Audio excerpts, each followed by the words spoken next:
भारत एक ऐसा राष्ट्र जिसकी आत्मा त्याग और तपस्या में बसती है। लेकिन हर युग में कुछ जीवन ऐसे होते हैं जो इन मूल्यों को जीकर दिखाते हैं। 17 सितंबर 1950 गुजरात के वडनगर में एक साधारण मेहनतकश परिवार में एक बालक का जन्म हुआ।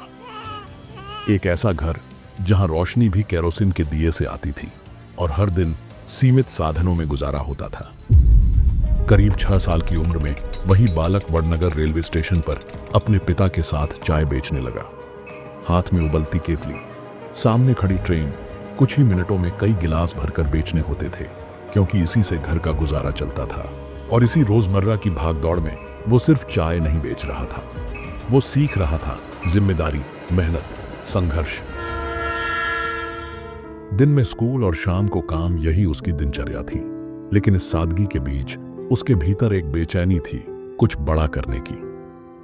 17 वर्ष की उम्र में उसने एक ऐसा फैसला लिया जो आसान नहीं था। बिना यह जाने कि आगे क्या होगा, उसने घर छोड़ दिया।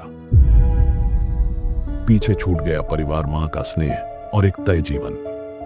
लेकिन उसने एक अलग रास्ता चुना, क्योंकि उसके भीतर एक सवाल था, मैं क्या कर सकता हूं?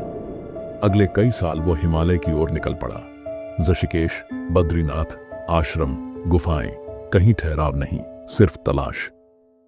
सुबह ब्रह्म मुहूर्त में उठना, ठंडे पानी से स्नान, ध्यान और साधुओं की सेवा, यही उसका जीवन बन गया था। इन्हीं वर्षों में स्वामी विवेकानंद के विचारों और रामकृष्ण मिशन के संतों का प्रभाव उस पर गहराई से पड़ा। बेलूर मठ, अल्मोड़ा और राजकोट जैसे स्थानों पर संतों से हुई मुलाकातों ने उसकी सोच को नई दिशा दी। एक समय ऐसा भी आया जब उसने संन्यास लेने की इच्छा जताई।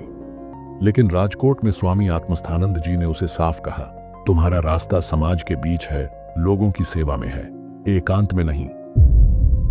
एक बार एक प्राकृतिक आपदा के दौरान वो कई दिनों तक गांव जाकर लोगों की सेवा में जुटा रहा। उसी अनुभव ने उसे सिखाया, सच्चा संतोष लेने में नहीं, देने में है।